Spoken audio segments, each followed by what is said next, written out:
So guys, I want to talk about All Elite Wrestling, and for the Full Gear pay-per-view, it looks like what they're going to do is Orange Cassidy versus Jon Moxley, and this is definitely the wrong match to have for a lot of reasons. And I also will say, for the life of me, I don't understand the appeal of Orange Cassidy, so I do want to break down a couple of things. That number one, there are a few wrestlers in AEW that are like the stars of the year. Number one would be Bryan Danielson. The second big star, I would say, is Will Ospreay, and then the third biggest star is Hangman Adam Page. And I actually think that if you actually want to sell out the Prudential Center, if you want to have a really great match, it should be Adam Page versus Jon Moxley. That would be the match to have. And having Orange Cassidy versus Jon Moxley is bad for many reasons.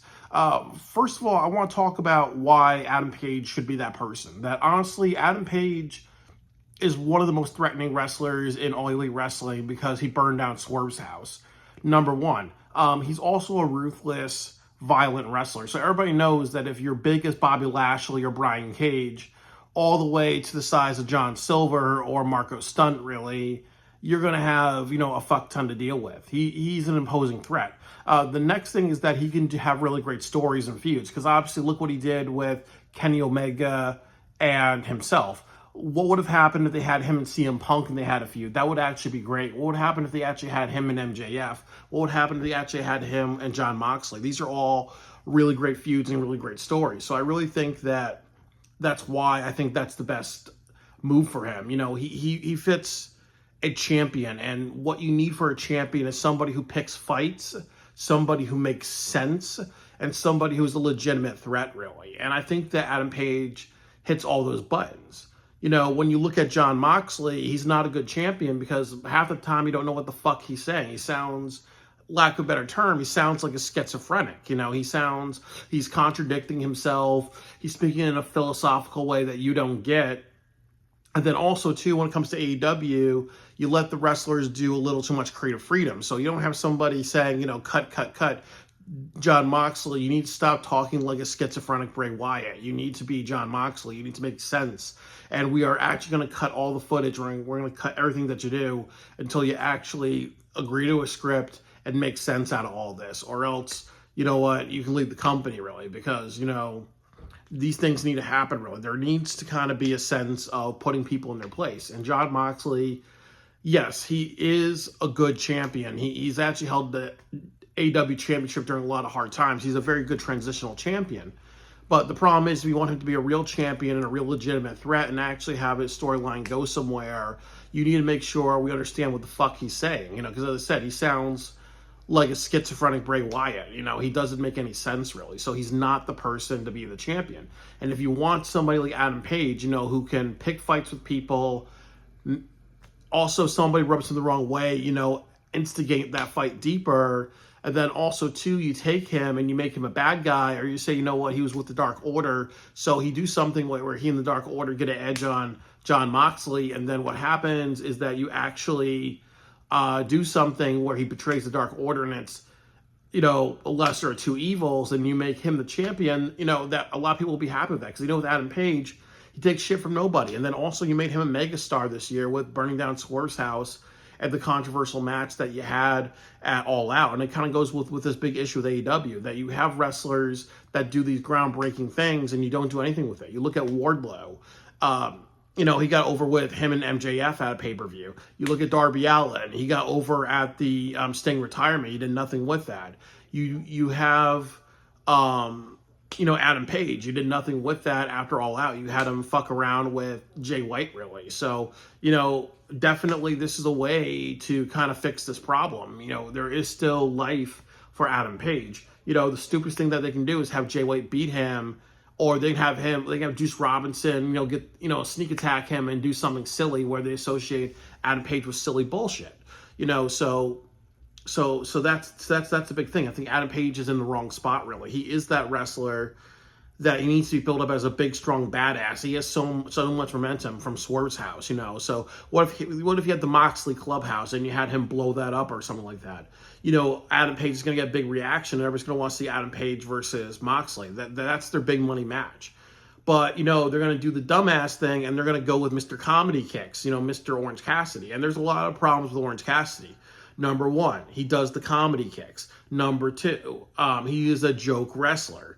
For a couple of reasons. He does silly stuff. He does the stupid comedy kicks. Another thing is that he's bad on the microphone, and he actually talked like this, like a very laid back. That you sound like, what is that really? You sound like John Moxley. I actually laugh at John Moxley's promos because you're looking at somebody who doesn't comprehend the English language.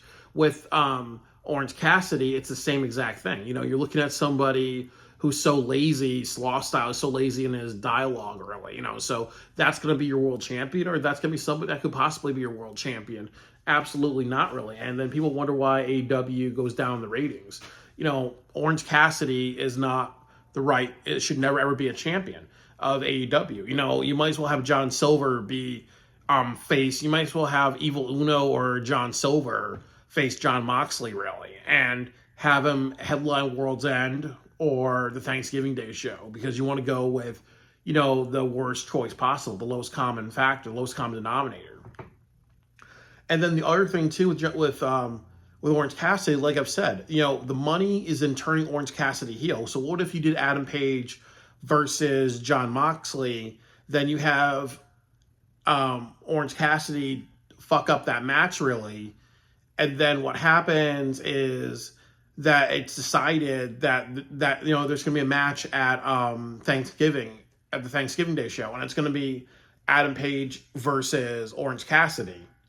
And it's decided it's going to be a 2 out of 3 match, So for 3 weeks in a row, they're going to wrestle, and each match gets more violent and more crazy. And whoever wins the best of 3 will face John Moxley at World's End, and it's going to be an exploding barbed wire death match. And then you kind of just do 2 of those, and you do like Adam Page twice. That'll be the way to do it. And then what would happen if you turn Orange Cassidy heel? What's going to happen is he's going to have a very dimensional character. He's going to get, because then he can't be that comedy kicks. He can't be, sticking his hands in his pocket and doing stupid kicks and whatever. There's no appeal to that. There's no appeal other than it's just stupid comedy. Next thing you know, you're going to have the Gobbledygooker versus Roman Reigns at WrestleMania 41. Next thing you know, you're going to have Big D do the hip thrust and do a dance-off with Roman Reigns during their match at WrestleMania 41. You're going to bring back Santino Marella from TNA Wrestling, and you're going to have him face Tripp Williams or whoever the NXT champion is at the NXT show in Las Vegas during WrestleMania weekend.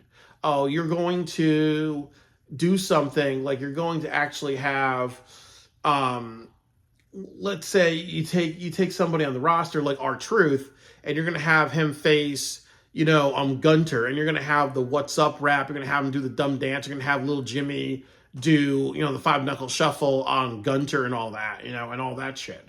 When you think of Orange Cassidy, you think of a stupid-ass comedy wrestler. If you want Orange Cassidy to be a legitimate champion, what you need to do is you need to take Orange Cassidy, and then you need to have him become a heel, and then you do that for a while, and then you say, okay, is this guy getting some momentum? Should we move him into the world title picture? Or what happens is that there's pro quo. He turns on the team AEW. He does a bunch of promos, he gets a bunch of momentum, and then you have Moxley be a champion for like maybe until All In next year, and then you have him face Orange Cassidy, and he do a pro quo. Since he turned heel, you have him and Moxley actually have one more fight. Really, that would be the way to do it. But you don't have him at the Prudential Center with Orange Cassidy being this comedy wrestler heel, unless you do what I did, which is you have the match, and then you have a blood and guts match between Team AEW and Team and the Moxley faction. And then what you do is that you have Orange Cassidy be the 5th member of the Moxley faction, or you actually have him fight in or you have him fight in Team AEW and eventually turn sides. But that would be the way to do it. But then that would be good because you do 2 things. You make Orange Cassidy a big heel, and then what you also do with that is that you also take Orange Cassidy and you give him a moment that's going to shock people, as long as he can back it up and do backstage promos now and show that he can be an actual really good heel. I really think that it'll go in that direction. I think that Orange Cassidy as a babyface doesn't work anymore. The comedy kicks are dumb. It's run its course really, and now there's such a big talk about making him a contender for the world championship. And mind you, you're doing it in Newark, New Jersey. So you have Arthur Ashe Stadium, you have the Nassau Coliseum, you have Madison Square Garden, you have the UBS Arena, where AEW goes to multiple times a year, and then also it's in the tri-state area, so you're getting like both the New Jersey crowd, the Connecticut crowd, you may even get the Philadelphia crowd a little bit, you're getting the New York City crowd, and you have a goof facing John fucking Moxley. That's not the way to go really. If you want to keep a good, and they draw well in the New York area, so it would be really, really stupid. It would be beyond stupid to have Orange Cassidy do it. You want the ratings to go down, stick with Orange Cassidy. You want Orange Cassidy to do the comedy kicks and the Moxley match, go ahead and knock yourselves off out. But then you're wondering why, AEW, I just bought my ticket to World's End. You wonder why I bought a $78 ticket to World's End, really.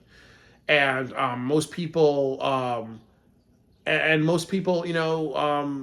wondering why, they can't sell out or you get ringside seats for $100. Or what happened when they went to Dallas during the Supercard of Honor show. They offered ringside seats for $65, and then Tony Khan comes out and says, you know what, you can go to our 2 other shows for free, really. So, it's automatically a $25 ticket for a Ring of Honor show. So if you really want to boost those ratings, if you really want to increase how many people go to your shows, if you really want to make some money, and actual real money, don't do Orange Cassidy versus John Moxley.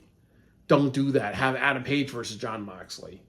But if you can't get out of that, what I would do automatically is, this is what you do. Tonight, you have it declared this can be John Moxley versus Orange Cassidy. You have, the Elite want to address AEW. They want to talk about, you have the Elite, and this is what you do. They lose the titles against Private Party, and then, they shake hands, really. And then they're like, you know what, you guys have something to prove. Why don't you guys come backstage, and, we'll just, have a couple of drinks and whatever.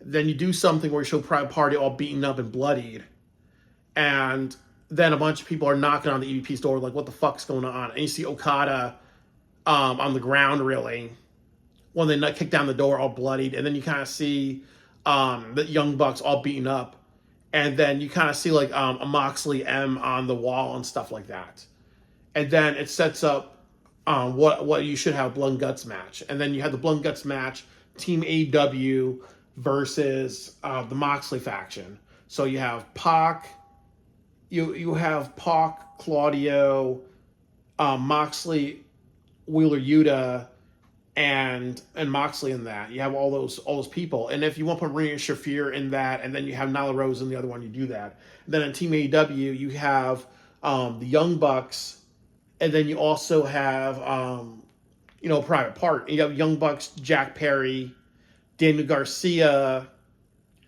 and you have somebody else. So then you take those people.